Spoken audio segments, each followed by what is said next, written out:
This is the beginning of Esoteric Astrology Adventure 135b, page 539, and we've been talking about the relationship of three constellations, Leo, Capricorn, and Pisces, which began their ascension particularly in the year 1875. Interestingly, the midway point of the third ray cycle, with the the midway point of the third ray cycle. That's right, beginning in 1425 and climaxing in 1945, some 70 years after that, and tapering off, declining until 1975, an approximately 100-year cycle. 1975, a point at which a recent Shambhala impact occurred. And we are beholding this in our world today, most definitely. So we go on here noting that due to the presence of Leo, ruled by the sun veiling Uranus, ray 7 is powerful. Due to the presence of Capricorn, ruled hierarchically by Venus, thus ray 5, and by Pisces, ruled hierarchically and esoterically by Pluto, ray 1, we have these three rays combining, and they all three could be seen functioning in the field of planetary life. And remember, this was written before 1945. Maybe ongoingly, it seemed to have begun in the 30s, in the mid-30s. The greater effect is produced owing to the greatly increased sensitivity of mankind compared to the two other times in which, in cyclic evolution, these three constellations were active. Their interplay was sufficient to say this is a period in which the triangle is potent. So we have a greater effect occurring now. The greater effect now is produced by the greatly increased sensitivity of mankind. Remember, Leo is a sign prominent in humanity, the most human of all the signs, and also the sign of sensitivity, and the power of Sirius has been increasing as well. The combination is seen demonstrating in human affairs today. It was responsible for the organization which lay behind the World War. The World War.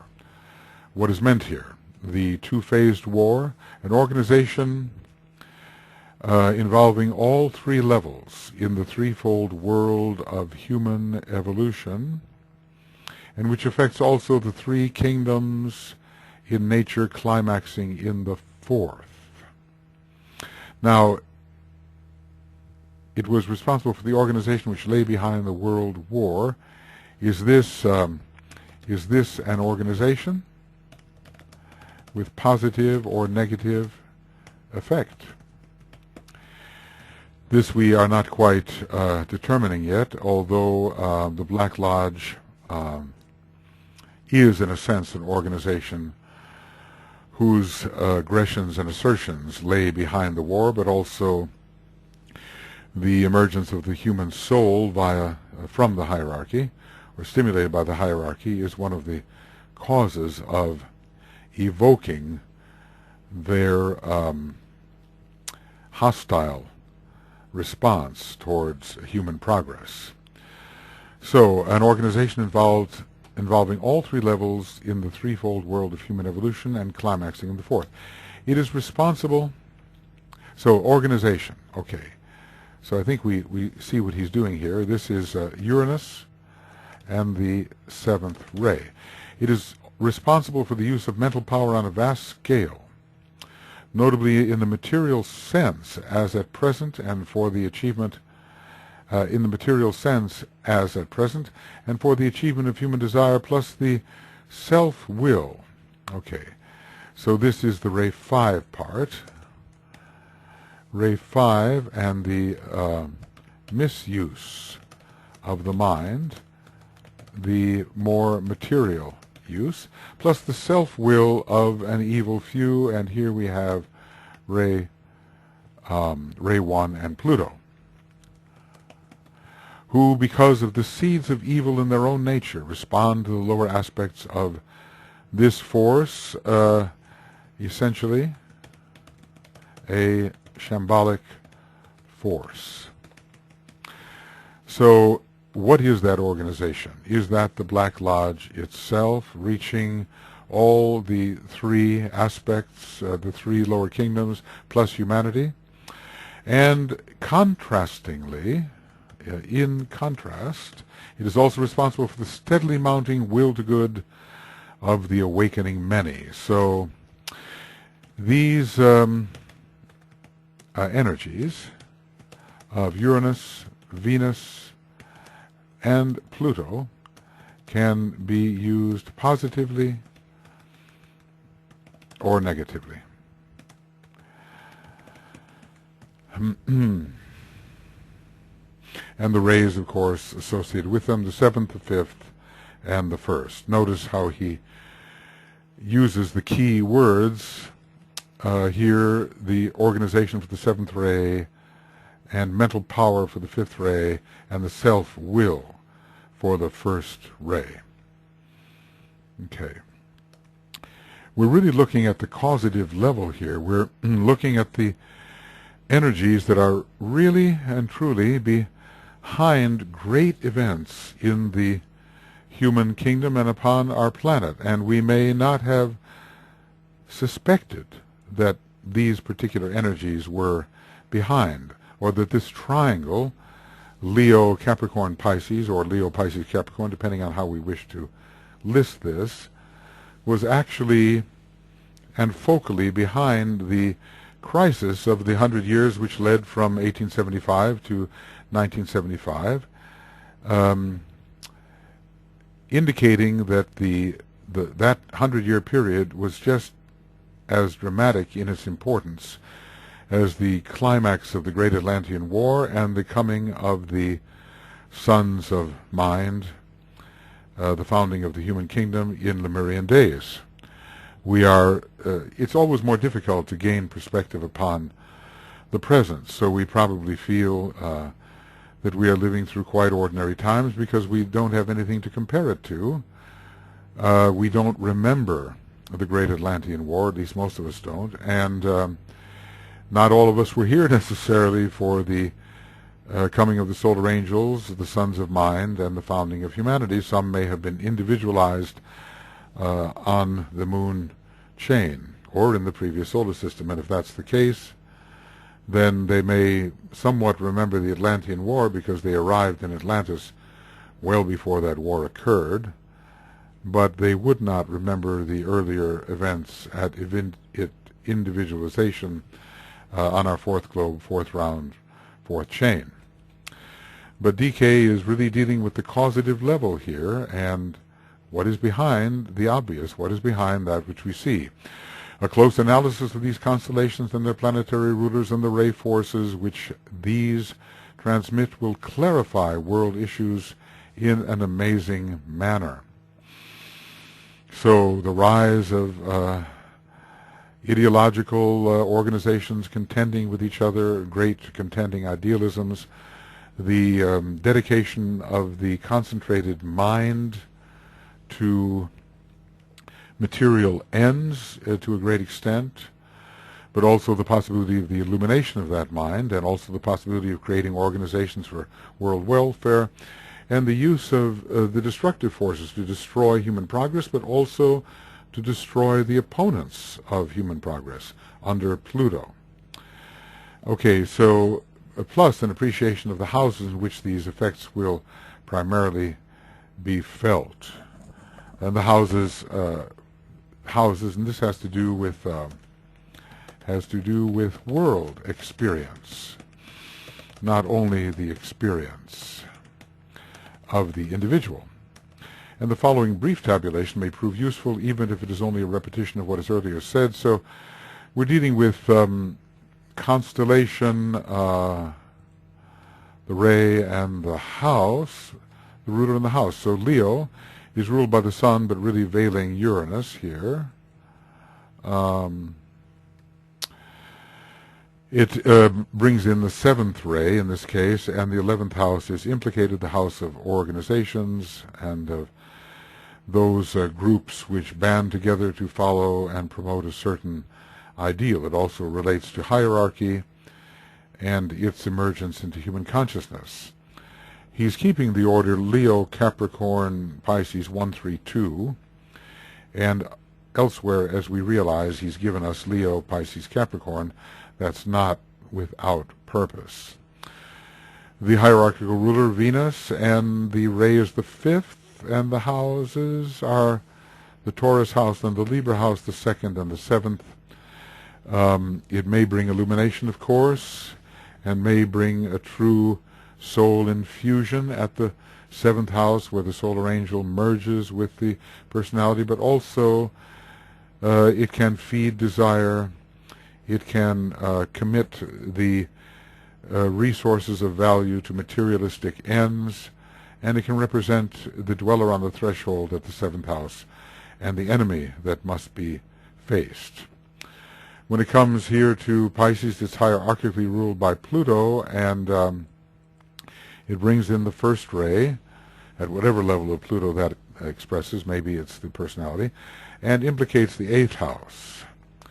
And of course also the 5th house of selfhood, the 10th house of power, and the 12th house of dissolution are also involved in the process, because the signs involved themselves are associated with those houses. DK is talking mostly here of the rulers associated with houses, but signs also can be associated with houses. And this is to give us the idea, these factors are to give us the idea of what transpired. What was transpiring some 70 years ago, 70, 80 years ago, with the second phase of the Great War.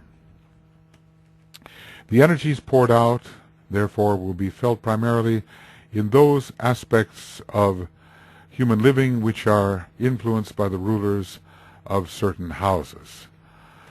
So on the organizational level and the level of group idealism, in the area of possessions, economic adjustments and materials, as well as relationships which are either contentious or are of fusing importance, as with the marriage of soul and personality, and in the area of death, dissolution, major separations, and possibly transformations in a higher sense, because people respond to these influences in two ways, and not just negatively.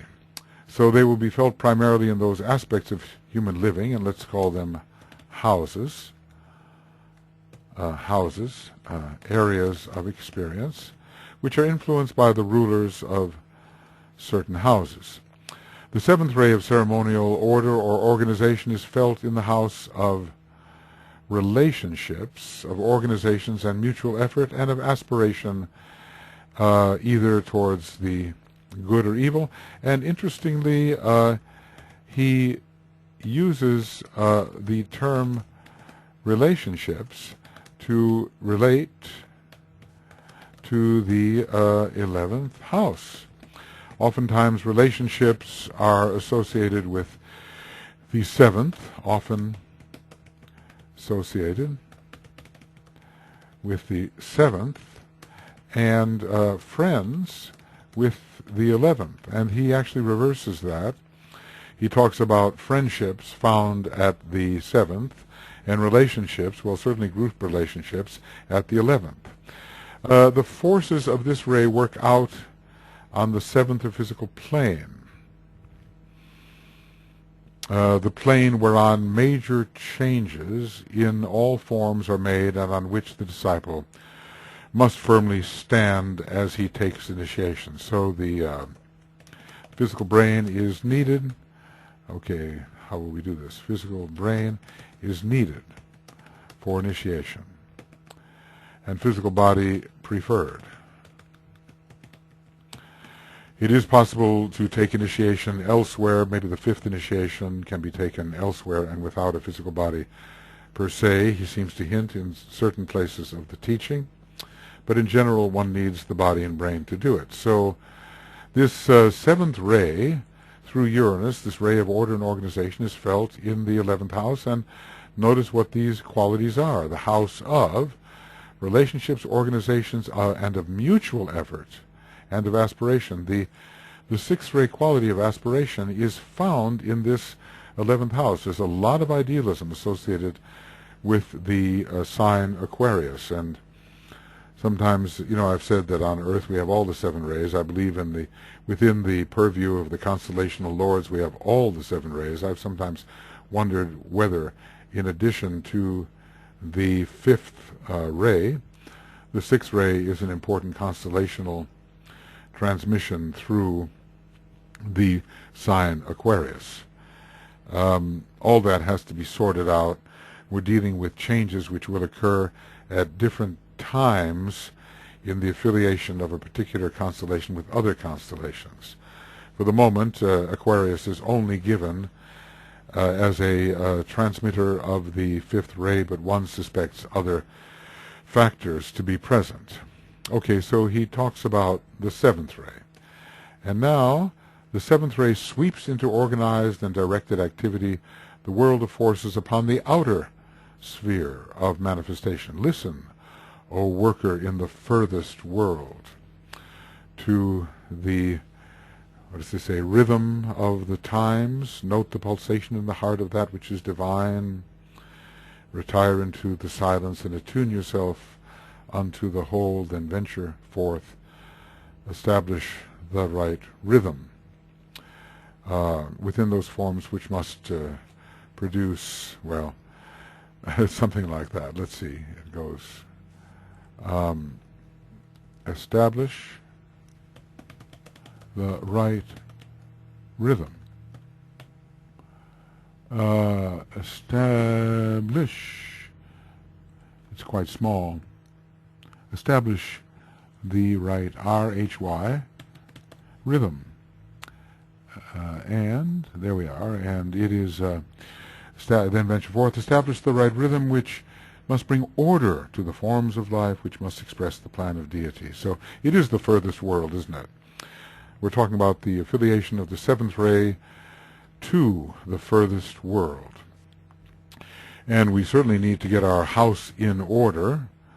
Let's call it that, getting our house in order, and to straighten out the physical and etheric manifestation before we can really deal with the still more powerful astral chaos, and then perhaps we can get on to the foundation of thoughts which stir the astral body into such confusion.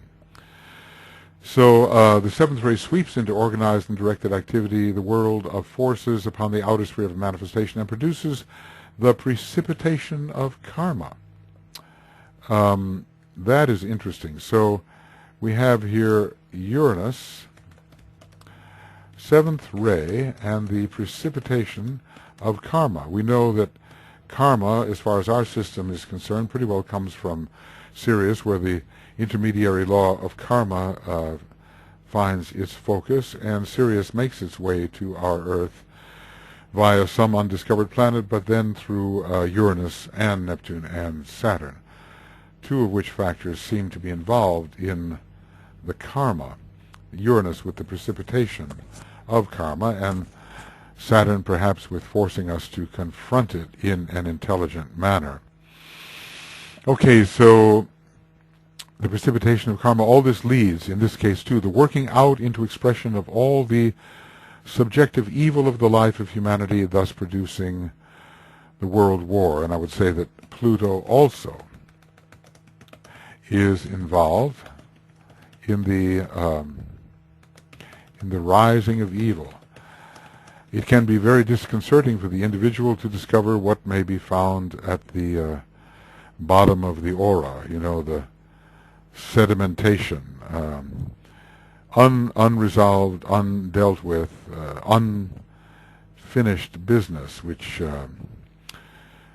sinks to the bottom of the aura of its own weight. Pluto will drag that to the surface. So we are faced with Vulcan and Pluto before any initiation, with this rising up of subjective evil, which is part of the karma of humanity, and it must be dealt with to a certain extent before one can proceed further. I'm sure every one of us has experienced this to a degree as we are approaching the possibility of some illumination, whether it's an initiation or some phase on the way. Many negative factors whose presence would really prevent further going forward are presented to us for dissolution, dissipation, dispersion, dispelling. The initiation of the planetary logos, and with him of all who take their stand on the side of the forces of light. And this takes various forms as far as humanity is concerned. So we note on page 384 of Cosmic Fire that we are passing through a kind of crucifixion, preparatory to a later, second cosmic initiation. So the seventh ray is sweeping into outer manifestation. The forces are being organized, and the precipitation of karma is occurring. So this precipitation of karma, of karma and the organization of forces on the outer sphere, on the outer sphere of activity, leads to, and then we're seeing what it leads to, the rising of subjective evil and the initiation of our planetary logos. And with him of all who take their stand upon the side of the forces of light. And what this means is that many who so stand are having their initiatory process hastened. So those who so stand have their initiatory process hastened. And I assume this would be many of those who are faithful students of the ageless wisdom and who apply the ageless wisdom in the service of their fellow human beings. So this initiation of our planetary logos and the rising towards initiation takes various forms. The A form here, the initiation of the consciousness of the masses of men into the Aquarian Age, bringing them under new influences and potencies, Venus, Aquarius, enabling them to, and even Saturn, enabling them to make a response of which they would not otherwise be capable. So if the masses stand for the good, they will rise. And we earlier talked about the importance of the third ray passing through the sign Cancer, ruling the masses, and all of the advances that this could lead to, the desire for liberation and light and higher states. So this is initiation, the movement towards initiation takes various forms. The masses are elevated. Number two, the initiation of the aspirants of the world onto the path of accepted discipleship. And this is a more focused and smaller movement. And then the bringing about of certain major initiations in the case of those world disciples who are ready enough and strong enough to take them. Initiation, no easy matter, requiring strength. and readiness, or qualification. Qualification. Okay.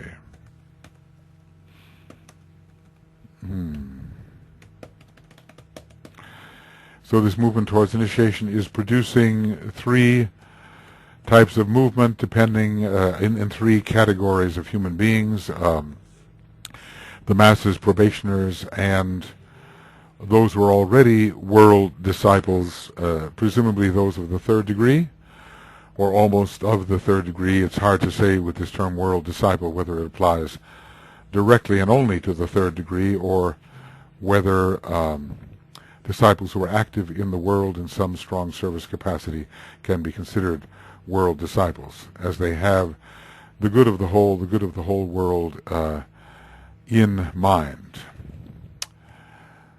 Okay, so we're talking about the effect of the seventh ray as it precipitates karma and organizes forces on the outer plane. And this precipitation will lead to the rising up of vestigial evil and to the initiation of the planetary logos, which has principally three effects upon humanity. In spite of the vast destruction everywhere, the work of the seventh ray is being increasingly felt. The destruction of the forces of evil is going on, even though at great cost to the forces of light. We sometimes think only of the destruction which is applied to our own situation. But the opponents of human progress, the forces of obstruction, are finding many of their cherished thought forms and patterns destroyed. Humanity will no longer accept them. Humanity will detach itself from those forms, and they are being discredited. Simultaneously, there is a regrouping and a rearrangement of human attitudes and thought. And this is brought about as the result of the tremendous demands upon the world thinkers for direction and guidance. So in this stress, the world thinkers are invoked by a needy humanity. So we are making new patterns, new possibilities of thought also coming in under Uranus. The regrouping and rearrangement of attitudes of thought, this relates to Uranus and the seventh ray. Thus the nebulous structure and the dim outlines of the new age civilization can already be seen. We have been discussing the power of the seventh ray as it affects the seventh and outer plane, and also humanity and the planetary logos. The seventh ray is becoming more powerful all the time. And we are very much into the ingress of the Aquarian Age. We're only technically 100 years off, and the Aquarian energy is very strong. And by the time the 21st century is over, we're told that the Pisces energy will have disappeared entirely, and then early in the next century, I suppose by the year 2125, the sixth ray energy will have disappeared. At least in terms of the majority of incarnating souls. All ray energies have to be represented to some extent, because the signs of the zodiac are all active, and the carriers of six-ray energy will still be involved in the horoscopes of individuals, rising sign, sun sign, and so forth. And where Sagittarius, Pisces, or Virgo are found, you will find sixth ray, and where Mars is found is not going to disappear from horoscopes. There will be sixth ray, but the pushing of humanity towards sixth ray objectives by sixth ray souls, that is what will fade out. The underlying spirit of freedom will triumph. Well, you know, it's Uranus, it's Sirius with its law of freedom. It's the the Uranian aspect of the seventh ray, as it is organized into revolt against slavery. So mass movements towards freedom. We see this now as seventh ray Uranus is in seventh ray, first ray Aries, and we are experiencing today revolts, rebellions of the people against their institutionalized slavery, a slavery in which their any possibility of advantage for them is suppressed, and in which they cannot rise into self-expression.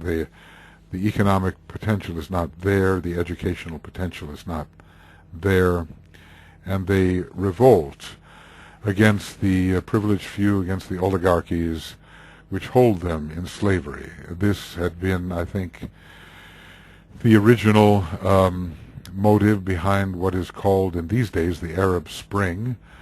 Pretty well it has a lot to do with Uranus in Aries, which I think, we're told that Muhammad was an Aries. We're told that in the teaching Moses also. And the signs Cancer and Capricorn are strongly connected with Muhammad and his chart, and so we have a strong square there, a conjunction and a square in the lives of those who have followed his teaching. So to this end, we have organized revolt, and the seventh ray will increasingly make its contribution. Not just individual revolt, but organized revolt involving the planet of revolution, which is Uranus, and the ray of organization, which is the seventh. So here he began by listing three constellations, and they were Leo, Capricorn, and Pisces. Then he talked about the ruler of Leo, which was really the sun veiling hierarchically Uranus, which brings in the seventh ray, and now he is discussing the effect of the seventh ray upon modern civilization and culture during a very disruptive period. And among these effects, the rising of evil in the individual aura and in the aura of humanity, and the initiation of the Planetary Logos. And initiation of the Planetary Logos, a kind of fourth initiation trending towards a second cosmic or major cosmic initiation. Leo, the constellation in which the keynote is full self-consciousness, real self-knowledge, and of course acting, interestingly enough, gives a method of achieving full self-knowledge, because it tends to draw upon all that we ever have been, and which would normally lie outside the ring of our customary consciousness. But we have to evoke that. We have to call it up from the past in order to embody certain types of characters to whom we may have been familiar or similar in former lives. So the life of the actor is the life of increasing self-knowledge, knowing all the capacities for identification that one possesses, many of them, I think, based upon what we have been, roles we have played which are similar to the roles which we are asked to play as an actor. I think that self-aware actors, spiritually inclined actors, will tell us of the many discoveries they find within themselves. And just imagine if Pluto and Scorpio are somehow strong along with the Leo, then the factor of memory can go very far and very deep. So Leo, the constellation in which the keynote is full self-consciousness, is becoming increasingly dominant, as we would expect in the Aquarian age, the age of Aquarius, Leo. The issues involved in today's situation are becoming clearer to the minds of the masses of people. So here we have the emergence of intellect in the fifth sign. So Leo is connected with the concrete mind and the point of light emerging from the dim consciousness of the mass. They can and will act with full awareness and intentional conscious purpose when the right time comes, and that right time is the seventh ray factor, because timing is very much connected with the rhythms of the seventh ray, and will understand the implications and the price involved in a manner not hitherto possible. So a more illumined consciousness is of Leo is emerging from the standardized mass consciousness of Cancer. Hence the meaning back of my reiterated statement that the issues and determinations of the present situation are in the hands of humanity itself, humanity being a great Leonian kingdom in many respects, the most human of all signs, Leo. The stars in their courses will aid humanity to bring destruction according to human determinations. For a long time in this war, Pluto was in Leo. And so the destruction of the limitations of the ahamkaric principle allows many to step into the higher phases of Leo, where group consciousness is possible. But also the empowering of the lower ego is there, for better or for worse, the strengthening of the ego under Pluto. The stars in their courses will aid humanity or bring destruction. According to human determinations, we do not realize how much the choice is in our hands. Men can achieve liberty, Uranus, and organize for the new age. So he's working on this theme of Uranus and the seventh ray. Uranus and the law of freedom from Sirius, liberty, equality, fraternity, liberty, Aquarius, Uranus, equality, Libra, Venus, and fraternity is Gemini, Venus again. In a way, all the rulers there of these signs are involved and organized for the new age, and this is Ray 7, with its unique civilization and constructive synthesis under the seventh ray, and also Jupiter, form builder on the second ray, another ruler of Aquarius. Or they can commit suicide, if I may speak symbolically, and hand over their immediate future to the forces of evil and of death. And I guess we came very close to doing that. As I said, I don't know whether this particular writing was done before the great 1942 intervention by the Lords of Liberation, at the time when the sun turned northward from Capricorn at the end of that year. We know that it was written before 1945. The outcome was not determined.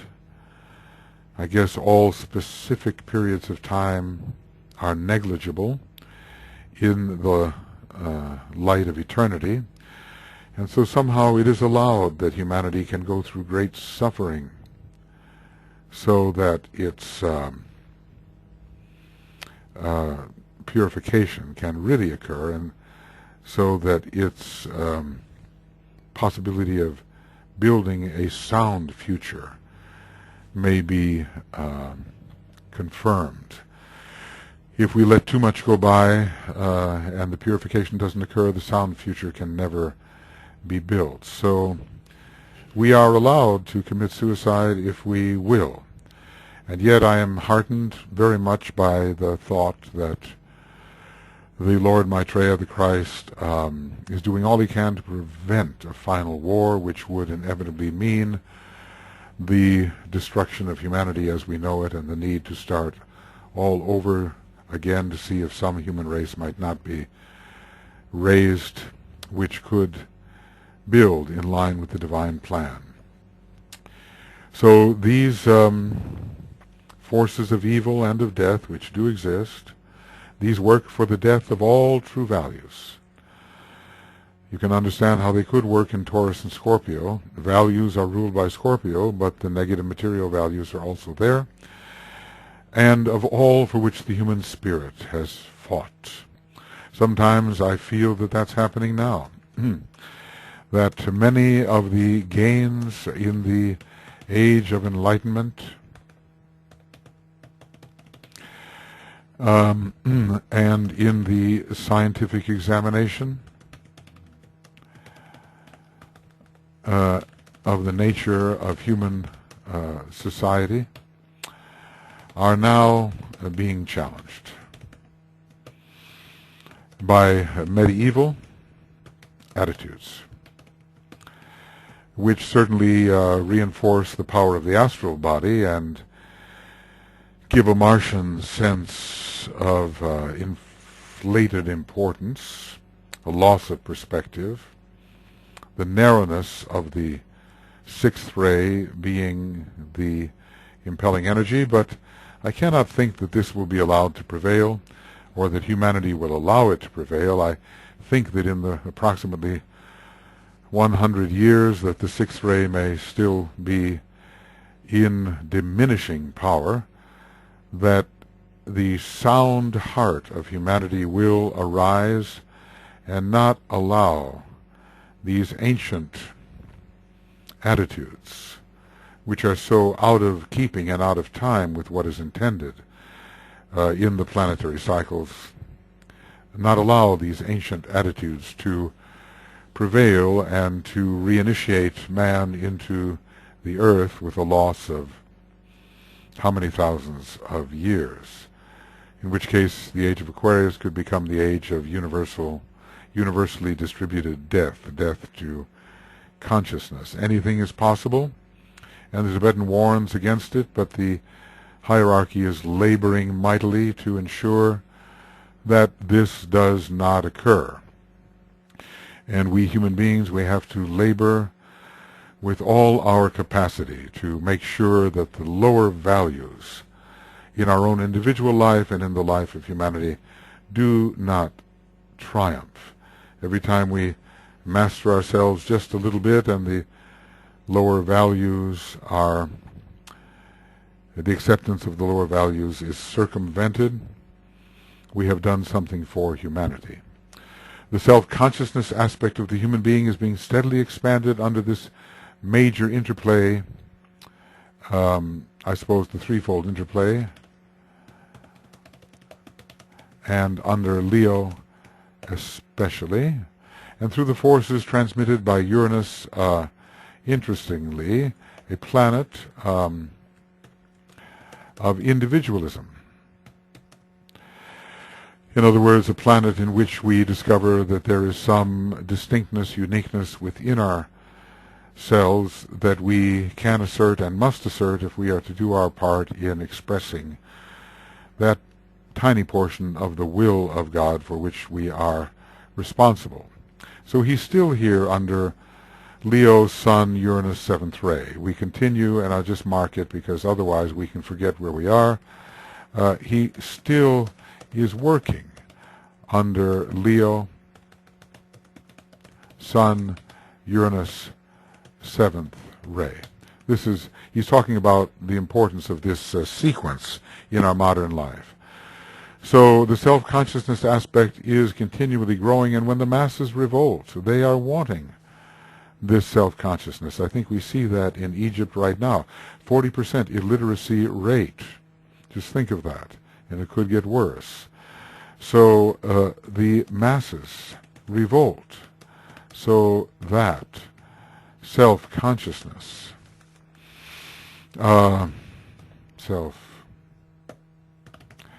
soul consciousness. Okay, this is self-consciousness.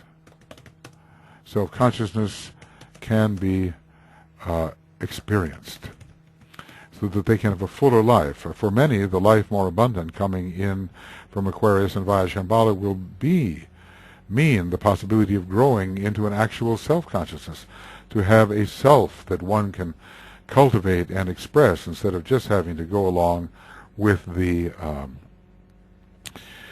direction of the masses and the instinctual nature, where you have a role. A woman, let's say, has a role as a mother, but who she is as a real human being is stifled by certain mass attitudes, tribal attitudes, and that cannot be allowed to prevail. That cannot be allowed.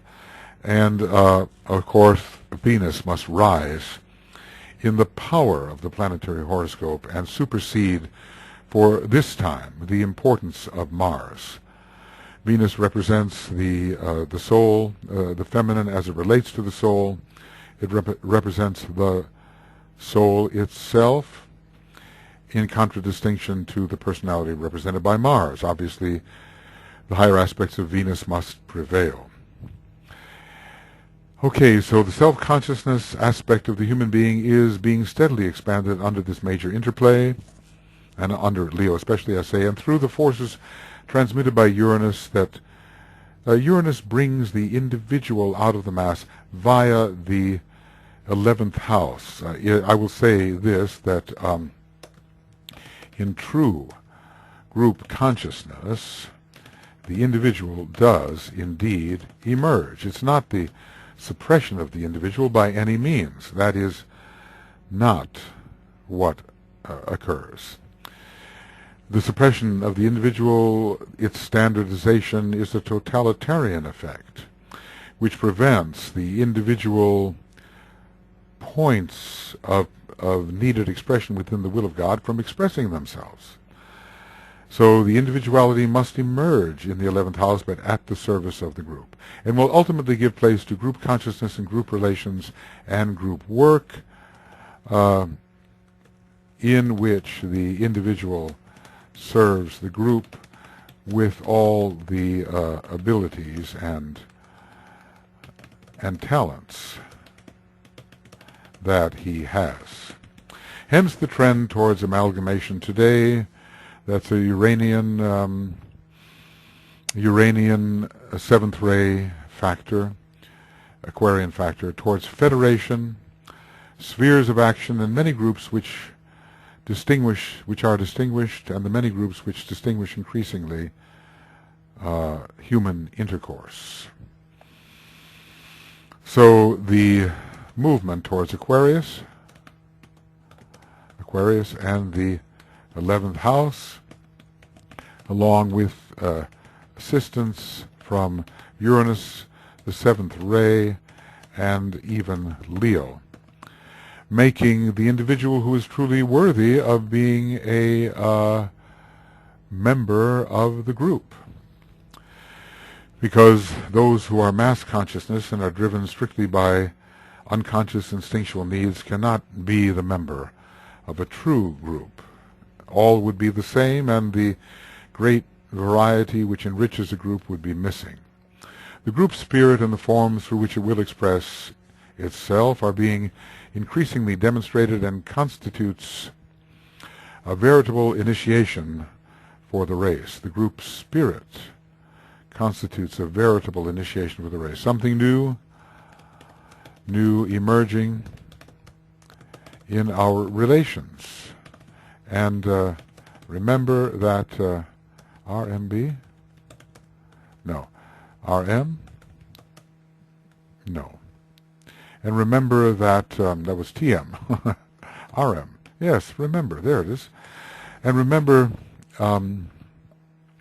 that the factor of relationship is associated by the Tibetan with the 11th house. It is the emergence of the glory of the human spirit in a more definite and arresting way, and involves an orientation towards freedom, the law of freedom, Uranus, Sirius, which will later stand in the historical records as the outstanding characteristic of this age of major conflict. An orientation towards freedom. Well, if we don't have it now, when Uranus and Aries are together, and will be, I suppose, for another few years, maybe another 3 or 4 years, when will we have it? So we are now living at the time of this commentary in the Uranus-Aries period. Surely the emergence of freedom is a major theme with this. So the period through which we are living, the period of the glory of the human spirit, will be demonstrated through the orientation towards freedom in the age, or in the period in which we are now living, a period of major conflict. So from the conflict, basically putting it simply, from the conflict, freedom will emerge. Liberty, one of the lords of liberation, who either has that name or embodies that energy, liberty is emerging, and from the liberty can be brought into expression equality of spirit, not necessarily equality of accomplishment, because that just doesn't exist, but equality of spirit and of opportunity, and the brotherhood, fraternity of those who are equal in spirit. So humanity is today participating in the preparatory tests for initiation, the initiation of the world disciple, and humanity has become the world disciple. This we understand, even though sometimes it simply looks like an aspirant. DK deems it the world disciple, who will become soon the world initiate. So has become the world disciple, which does not mean that humanity stands at the third degree, as individual disciples who are world disciples sometimes do. Great is your privilege to be taking part in this, because there's such a law of elevation coming in under Capricorn, which is most powerful at that time, and continues to be powerful in its own right as that which induces the initiation of the human kingdom, along with Leo. I mean, think about it, Leo and Capricorn preparing for the first initiation of humanity, and when the Christ returns, Christ as the exemplar of the Pisces energy in a large and general sense, and of Aquarius at the moment, it will mean, when Christ returns, it will mean that that first initiation under Leo and Capricorn has been taken by humanity, or by a sufficient number of human beings to leaven the mass of humanity and make it susceptible to first initiation energies in a larger way than possible before, and this will mean that the birth of the Christ in the heart is much closer to the many than would have been the case had not a certain number taken that first initiation. So great is your privilege to be taking part in this. Forget not that 11 is the number of the initiate, and that today it is the 11th house which is so dominant. So the moving towards initiation, and the initiation of groups in a preliminary sense. The program of group initiation is coming into expression. And this means that the many will be able to receive the distributed form of the higher energies, and all of them benefit. Forget not that Aquarius, the 11th sign, is the sign of universal relationships, or relationships of all beings within the universe, widespread relationships. So the individual within the group can experience a relationship to the group entirety and to the many within it. Universal relationship, not, I'll just say the opposite, not circumscribed relationship. So universal relationships interplay on consciousness. For all this, the combination of signs, Leo, Capricorn, and Pisces, is preparing the race, and we have to ask now, some 38 years after this, the influence of this triangle has subsided, we have to say then, is humanity now prepared for the developments which have been here discussed? Because obviously we're being prepared for the first initiation, the initiation of the world disciple. And we expect that it is now beginning to take place, and by the time the Christ reappears, it will have taken place. I was very surprised to see that indeed, yes, the reappearance of the Christ is the signal that the first initiation of humanity has indeed occurred. So DK here is spending his time in giving us a inspiring picture of the possibilities which this triangle, Leo, Capricorn, Pisces, brings into expression. And by now we should know and see whether this is indeed happening, unless we have taken a very wrong turn. But you do see so much goodness in humanity and in the groups massing under the goodwill and even under the will to good, that you wonder whether we possibly could have taken an irrevocable left-hand turn, materialistic turn. I think there's plenty within the content of the group's united life, that content being within humanity, to prevent the victory of the forces of negativity and the reinitiation into materialism.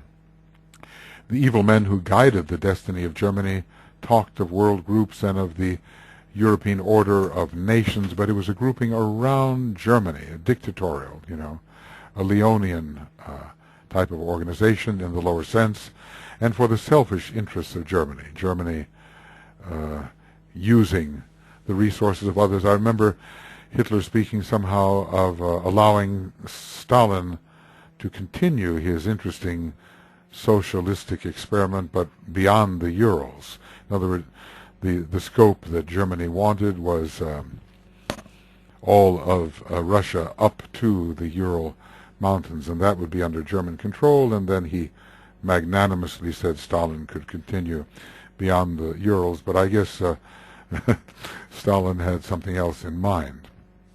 And, of course, once he got a hold of himself, was instrumental in remobilizing the Russian people so they could counterattack. Another first-rate disciple, another disciple of Shambhala. So many factors concerning Shambhala were involved in the World War II.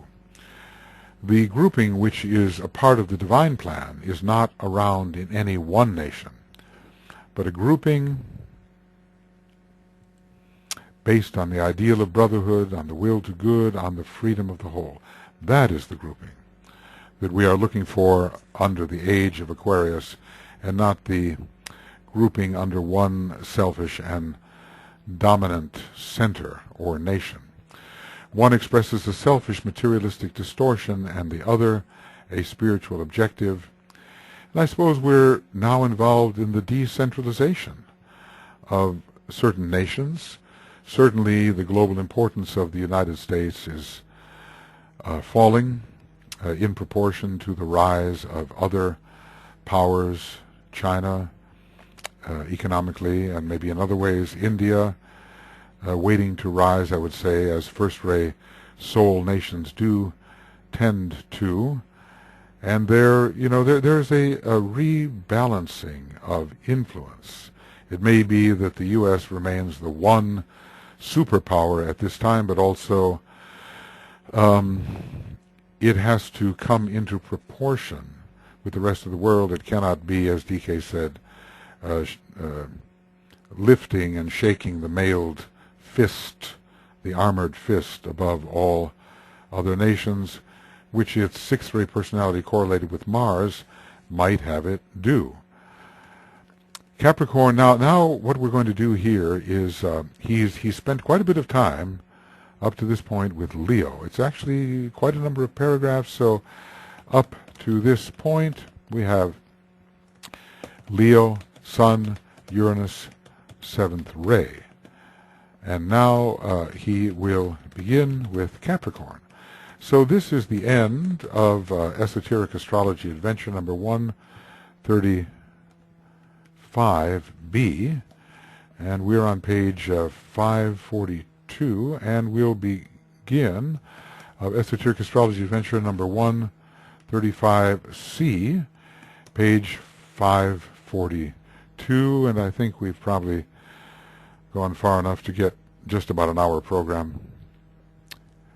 Yes, we have just about an hour program out of this second one. I'd like to keep them as close to an hour as I possibly can. Sometimes I'm a little less, sometimes a little more, but I try not to let my mind get too captured by the formal considerations, lest I lose the train of thought and the whatever light can come through is stifled by formal considerations.